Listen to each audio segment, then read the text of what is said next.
আসসালামু আলাইকুম। কারিগরি শিক্ষা বোর্ডের অধীনে যারা দ্বাদশ শ্রেণীর শিক্ষার্থী রয়েছে, যাদের ৪ তারিখে ইংরেজি 2 সাবজেক্টের পরীক্ষা রয়েছে, রাজু একাডেমির যে পেইড সাজেশন রয়েছে, আজকে তোমাদের জন্য আমরা ফ্রি করে দিচ্ছি। তোমাদের ইংরেজি 2 যে সাবজেক্টটা রয়েছে, একদম তোমাদের কিভাবে প্রশ্ন হয়েছে সেটাও তোমরা দেখতে পারবে। একদম আমি নমুনা প্রশ্নটা আউট করে দিচ্ছি।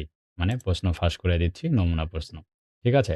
তো চলো আমরা সিলেবাসটা দেখে নিচ্ছি। তোমাদের যে সিলেবাসটা দেয়া রয়েছে আ তোমাদের কি বলা হচ্ছে দেখো, তোমাদের সিলেবাসে হচ্ছে সিন প্যাসেজ থাকবে, কম্প্রিহেনশনস থাকবে, মাল্টিপল চয়েস কোয়েশ্চেন থাকবে, শর্ট অ্যান্সার কোয়েশ্চেন থাকবে এবং ফ্লো চার্ট থাকবে। ঠিক আছে? এবং আনসিন প্যাসেজ থাকবে যেখানে তোমাদের ১০ মার্ক দেওয়া হবে। এ এবং বি তে fill in the gaps without clue থাকবে এবং রিঅ্যারেঞ্জ থাকবে ৬ মার্কের জন্য। এটা হচ্ছে গ্রামার পার্ট। তো গ্রামার পার্টে তোমাদের কত মার্ক তাহলে? মানে প্যাসেজ থেকে তোমাদের যে মার্কটা থাকবে সেখানে বলা দেওয়া রয়েছে রিডিং এবং রাইটিং টেস্ট। এখান থেকে হচ্ছে তোমাদের ২৪ মার্ক থাকবে। Grammar ২০ mark, composition ১৬। তো আমি সেই অনুপাতে দেখো তৈরি করেছি তোমাদের কোশ্চেন ১, ২, ৩ একদম আ এমসিকিউ টাইপের যে কোশ্চেনগুলো আছে ফ্লো চার্টের মাত্র ২, ৫, ৬, ১৩ দিয়েছি। এগুলো পড়লেই তোমরা ফুল কমন পেয়ে যাবা। এবং নমুনা প্রশ্ন দেখার জন্য আমরা একটু যদি দেখি তোমাদের নমুনা প্রশ্নটা, এই যে দেখো। একদম প্রশ্ন ফাঁস করে দিচ্ছি দেখো। এই যে নমুনা প্রশ্নটা সিম্পল চয়েস কোশ্চেনে এই যে একটা প্যাসেজ দেয়া থাকবে। সেখান থেকে যে ১ নাম্বার কোশ্চেন অ্যান্সার সহকারে দিচ্ছি আমি। ২ নাম্বার এবং ৩ নাম্বার ফ্লো চার্ট যেটা থাকবে। তারপরে ২ নাম্বার ৪ এবং ৫ এর জন্য থাকবে উইথ ক্লু আর হচ্ছে উইথআউট ক্লু এবং রিঅ্যারেঞ্জ। ঠিক আছে? এই যে দেখো এই সাবজেক্ট থাকবে এখান থেকে রিঅ্যারেঞ্জ আকারে সাজিয়ে লিখতে হবে। এরপরে গ্রামার তোমাদের ২০ মার্ক থাকবে যেটা বলা হচ্ছে দেখো। আর তোমরা যারা আমাদের এই কোর্সটা নিতে চাও, আমাদের স্ক্রিনে দেখানো যে WhatsApp নাম্বার রয়েছে, আমার কাছে তোমরা দ্বাদশ শ্রেণীর সকল বিষয় পাবে। নট অনলি ইংরেজি সাবজেক্ট, তুমি আমাদের কাছে বাংলা, ইংরাজি, computer, office application, business English and communication, হিসাব বিজ্ঞান, অফিস ম্যানেজমেন্ট, ব্যবসা সংগঠন ব্যবস্থাপনা, মার্কেটিং নীতি, computerise accounting system, financial customer service, digital technology, e marketing এবং হিউম্যান রিসোর্স ম্যানেজমেন্ট এই সকল ১৩ টা বিষয় তোমরা কিন্তু আমাদের কাছ থেকে নিতে পারবে।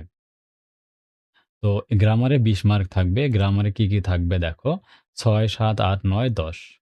৬ নম্বরে থাকবে স্পেশাল সাম ওয়ার্ডস থাকবে, মডিফায়ার থাকবে, চেঞ্জিং আ স্পিচ থাকবে, কানেক্টর থাকবে এবং চেঞ্জিং সেন্টেন্স থাকবে। মিলে হচ্ছে ২০ মার্ক। তো নমুনা প্রশ্ন যদি দেখো, এগুলো প্রশ্নের সেট হবে ৬ নাম্বার। এই যে দেখো এখান থেকে ফ্রেজ, সুইটেবল ওয়ার্ডস যেটা আছে। ৭ নাম্বারে মডিফায়ার, ৮ নাম্বারে তোমাদের থাকবে একটা স্পিচ থাকবে, ন্যারেশন থাকবে। ৯ নাম্বারে কানেক্টরস থাকবে অথবা লিঙ্কার থাকবে। ১০ নাম্বারে ট্রান্সফরমেশন অফ সেন্টেন্স থাকবে। ঠিক আছে? এই হচ্ছে ২০ মার্কের জন্য দেয়া হবে। সেটাই বলা হচ্ছে গ্রামারে। তো এই যে এখানে কোনটা থাকবে? ৬ টা থাকবে হাফ মার্ক করে প্রতিটার মানেই হচ্ছে চেঞ্জিং স্পেস যেটা থাকবে ন্যারেশন ৫ টা থাকবে ৫ টা লিখতে হবে। ১ মার্ক করে দেয়া হবে। কানেক্টরসে হাফ মার্ক করে ৩ মার্ক দেওয়া হবে। চেঞ্জিং সেন্টেন্সে ৬ টা থাকবে ৬ মার্ক টোটাল ২০। এরপরে কম্পোজিশন পার্টে সিভি লিখতে হবে।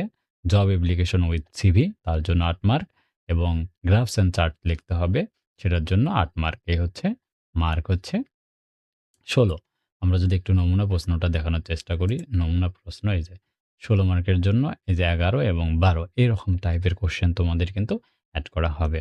তো আশা করি বুঝতে পারছো আমরা যে সাজেশনটা দিয়েছি যদি দেখো এই যে আমরা এখান থেকে আমাদের সাজেশনে যে প্রশ্ন রয়েছে সেগুলো তোমাদের প্র্যাকটিস করতে হবে। কারণ এই ৫, ৬, ৭, ৮, ৯ এগুলো ৯, ১০ এই গ্রামার সরাসরি কমন থাকে না।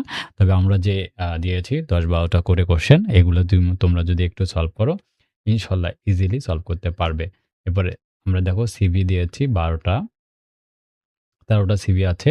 ১৩ টার মধ্যে তুমি ১ম যারা কিচ্ছু পড়ো নাই তারা হচ্ছে graphics designer, medical engineer, junior officer, আ এরপরে হচ্ছে প্রজেক্ট ইঞ্জিনিয়ার, কম্পিউটার অপারেটর। হ্যাঁ? তুমি এই ৫ টা খুব ভালোভাবে পড়বা।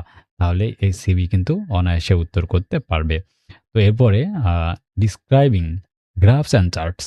তো এই চার্টগুলো আমরা দিয়েছি। তোমরা হচ্ছে এখান থেকে ১, ২, ৩, ৪ ১ম ৫ টা, হুম? তুমি একটু ভালো করে পড়লে ইনশাল্লাহ এই গ্রাফ চার্ট থেকে তোমরা কমন পেয়ে যাবা। আর এই সবকিছুর উত্তর সহ যারা সাজেশন পারচেজ করতে চাও, আমাদের স্ক্রিনে দেখানো যে WhatsApp নাম্বার রয়েছে, এই নাম্বারে যোগাযোগ করে পেইড সাজেশন পারচেজ করে নাও। যেকোনো প্রয়োজনে রাজু একাডেমি তোমাদের সহযোগিতা করবে।